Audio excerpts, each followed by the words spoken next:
21 বছর পর আজ যাচ্ছি এই মন্দিরে। কেন জানো? অন্নপ্রাশন হয়েছিল আমার এই মন্দিরে। তারপর থেকে এই মন্দিরের কথা আমি বহুবার শুনেছি, কিন্তু কখনো আসা হয়নি। আজ এলাম 21 বছর পর এই মন্দিরে। মন্দিরটা দেখে আমার মনটা মুগ্ধ হয়ে গেল। বাড়িতে এতদিন সবার কাছে এই মন্দিরের কথা আমি বহু শুনেছি, তার থেকেও যখন নিজের চোখে এই মন্দিরটাকে দেখলাম আরও বেশি আমার কাছে সুন্দর মনে হচ্ছিল।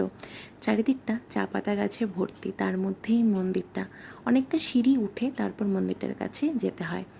খুব সুন্দর চারিদিকটা, মন্দিরটাও তেমনই সুন্দর। মার অনেক দিন থেকেই এই মন্দিরটাতে আসার খুব ইচ্ছে ছিল, তো ফাইনালি আজ আমরা মন্দিরটাতে আসতে পেরেছি এবং মন্দিরটা দেখে মন্দিরটাতে পুজো দিয়ে মনটা এত ভালো লাগছিল বলে বোঝাতে পারবো না।